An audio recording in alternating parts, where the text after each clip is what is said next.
حضرت عائشہ ساری زندگی حضرت علی سے کیوں ناراض رہیں؟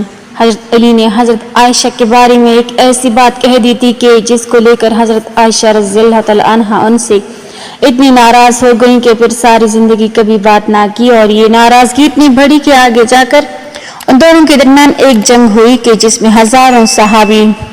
بسم اللہ الرحمن الرحیم۔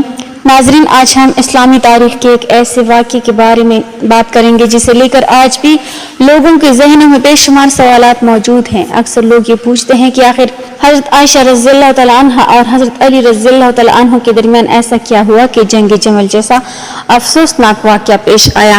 کیا یہ ذاتی ناراضگی تھی یا اس کے پیچھے کوئی اور حقیقت تھی؟ ناظرین، اس سوال کا جواب جاننے کے لیے ہمیں تھوڑا پیچھے جانا ہوگا۔ سن 35 ہجری میں حضرت عثمان بن عفان رضی اللہ تعالی عنہ کو نہایت مظلومانہ انداز میں شہید کر دیا گیا۔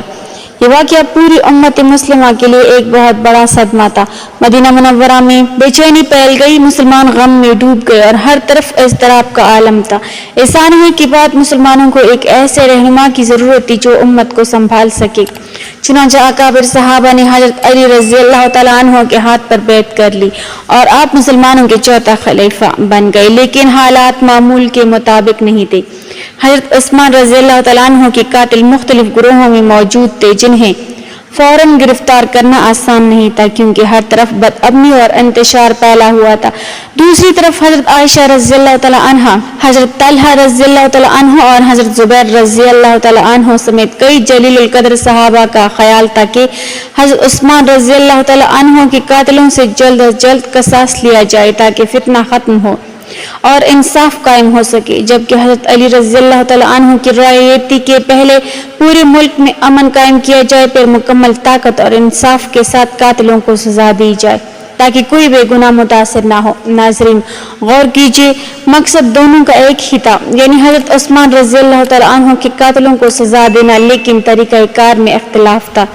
اسی دوران حضرت عائشہ رضی اللہ تعالی عنہ مکہ مکرمہ سے بصرہ کی طرف روانہ ہوئی۔ ان کے ساتھ حضرت طلحہ رضی اللہ تعالی عنہ اور حضرت زبیر رضی اللہ تعالی عنہ بھی تھے۔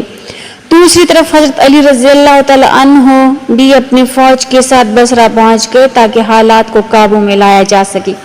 تاریخی روایات کے مطابق دونوں فریقوں کے درمیان بات چیت ہوئی اور صلح کی امید پیدا ہو گئی۔ ایسا محسوس ہونے لگا کہ معاملہ جنگ کے بغیر ہی حل ہو جائے گا، لیکن اسی رات کچھ ایسے فتنے کے علمبردار جنہیں امن پسند نہیں تھا خفیہ طور پر سرگرم ہوئے۔ انہوں نے اچانک حملے شروع کر دیے، جس سے دونوں لشکروں میں غلط فہمیاں پیدا ہو گئی اور ہر فریق نے یہ سمجھا کہ دوسرے نے عہد توڑ دیا ہے۔ یہیں سے وہ افسوسناک واقعہ شروع ہوا جسے تاریخ میں جنگ جمل کہا جاتا ہے۔ ناظرین، اب سوال یہ پیدا ہوتا ہے کہ جب دونوں فریقوں کے درمیان صلح کی امید پیدا ہو چکی تھی تو پھر آخر جنگ کیسے شروع ہوئی؟ آئیے اب اس واقعے کی باقی تفصیل جانتے ہیں۔ آئیے جانتے ہیں کہ جنگ جمل میں آخر ہوا کیا۔ جب رات کے اندھیرے میں فتنہ پھیلانے والوں نے دونوں لشکروں پر اچانک حملے کیے تو ہر طرف افراتفری مچ گئی۔ دونوں جانب کے بہت سے لوگوں کو یہی گمان ہوا کہ دوسرے فریق نے صلح توڑ دی ہے، حالانکہ حقیقت اس کے برعکس تھی۔ یوں دیکھتے ہی دیکھتے جنگ شروع ہو گئی۔ اس جنگ میں حضرت عائشہ رضی اللہ تعالی عنہا ایک اونٹ پر سوار تھی۔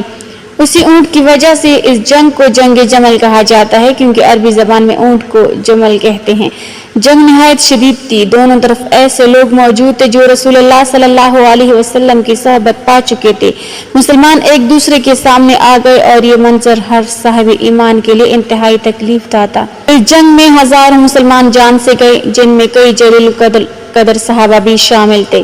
حضرت طلحہ رضی اللہ تعالی عنہ اس جنگ میں شہید ہو گئے۔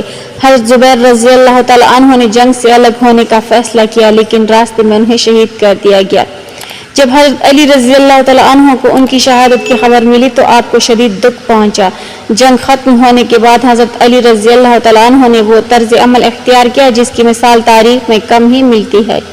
آپ نے کسی سے انتقام نہیں لیا، نہ مال غنیمت تقسیم کیا، نہ عورتوں اور بچوں کو قیدی بنایا، بلکہ اعلان فرمایا کہ زخمیوں کا علاج کیا جائے، بھاگنے والوں کا تعاقب نہ کیا جائے اور کسی کے گھر میں داخل نہ ہوا جائے۔ اس کے بعد حضرت علی رضی اللہ تعالی عنہ خود حضرت عائشہ رضی اللہ تعالی عنہ کی خدمت میں حاضر ہوئے، ان کی خیریت دریافت کی اور نہایت عزت و احترام کے ساتھ ان کے قیام کا انتظام کروایا۔ پھر ان کے ساتھ ان کے بھائی حضرت محمد بن ابی بکر رضی اللہ تعالی عنہ اور متعدد خواتین کو بھیجا تاکہ وہ مکمل عزت اور حفاظت کے ساتھ مدینہ منورہ واپس پہنچ جائیں۔ ناظرین، افسوس کی بات یہ ہے کہ آج سوشل میڈیا پر اس واقعے کے بارے میں ایسی باتیں پھیلائی جاتی ہیں جن کی کوئی معتبر تاریخی بنیاد نہیں ہوتی۔ کوئی کہتا ہے کہ حضرت عائشہ رضی اللہ تعالیٰ عنہ ساری زندگی حضرت علی رضی اللہ تعالیٰ عنہ سے ناراض رہی۔ کوئی دعویٰ کرتا ہے کہ دونوں کے درمیان ذاتی دشمنی تھی، جبکہ کوئی اس واقعے کو اپنی مرضی کے مطابق بیان کرتا ہے۔ حالانکہ ایک مسلمان کی ذمہ داری یہ ہے کہ وہ ہر بات کو تحقیق کے بعد قبول کرے، خاص طور پر جب معاملہ رسول اللہ صلی اللہ علیہ وسلم کے صحابہ کرام رضی اللہ عنہم کا ہو۔ ہمیں ایسی ویڈیوز، پوسٹس اور پیغامات سے بچنا چاہیے جو صحابہ کرام کے بارے میں نفرت یا بدگمانی پیدا کریں۔ صحابہ کرام رضی اللہ عنہم ہماری امت کے بہترین لوگ ہیں۔ ان سے اگر کسی معاملے میں اجتہادی اختلاف ہوا بھی تو ہم ان کے بارے میں زبان درازی نہیں کرتے، بلکہ ان سب کے لیے دعا کرتے ہیں اور اللہ تعالیٰ سے ان کے درجات کی بلندی کی دعا مانگتے ہیں۔ اللہ تعالیٰ ہمیں حق بات سمجھنے، مستند علم حاصل کرنے اور صحابہ کرام رضی اللہ عنہم کی محبت اپنے دلوں میں زندہ رکھنے کی توفیق عطا فرمائے، آمین یا رب العالمین۔ ناظرین، اگر آپ کو یہ ویڈیو مفید لگی ہو تو اسے ضرور شیئر کریں تاکہ سوشل میڈیا پر پھیلنے والی غلط فہمیوں کی جگہ مستند معلومات عام ہوں۔ ناظرین، کمنٹ باکس میں اللہ تعالیٰ کے 99 ناموں میں سے ایک نام ضرور ٹائپ کریں۔